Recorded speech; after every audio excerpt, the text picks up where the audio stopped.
सवाल है यहाँ पर। अब बात कठुआ की कर लेते हैं। कठुआ में हुआ आतंकी हमले के बाद सांबा सेक्टर के बॉर्डर इलाके में जम्मू कश्मीर पुलिस की एसओजी टीम ने तलाशी अभियान चलाया है। इस दौरान कई घंटों तक नदी नालों को भी खंगाला गया, साथ ही स्थानीय लोगों से पूछताछ की गई है। अधिकारियों ने बॉर्डर पर रहने वाले लोगों को सतर्क रहने को कहा है। तो कठुआ में जो आतंकी हमला किया गया था, जो जवानों से भरी गाड़ी थी जिसके ऊपर ग्रेनेड हमला किया गया था, जिसमें हमारे 5 जवान शहीद हो गए थे। 5 की हालत गंभीर थी, जिसमें कि दो की हालत बेहद गंभीर थी। अब सर्च अभियान देखिए हर जगह पर सख्ती से चलाया जा रहा है।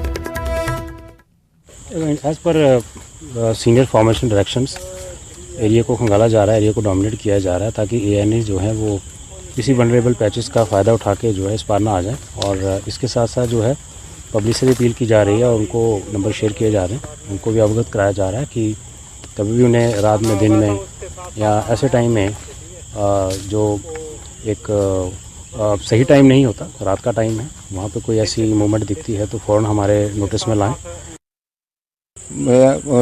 हमारा सुचेतपुर गांव जो है बिल्कुल जीरो लाइन पे है और मिलिटेंटों की गतिविधियां लगातार बढ़ती जा रही हैं। इसकी वजह से हमारे बेल्ट फोर्स के जवान, जैसे आज हमारे पुलिस के एसओजी के जवान हमारे गांव में आए थे, अधिकारी भी साथ में थे और उन्होंने हमें अपने फ़ोन नंबर दिए और कोई भी हरकत होने पे हमें सूचित करने के लिए बताया गया। और बॉर्डर के लोगों ने उनका बढ़ चढ़ कर यही कहा कि सर कोई बात नहीं, हम आपके साथ हैं।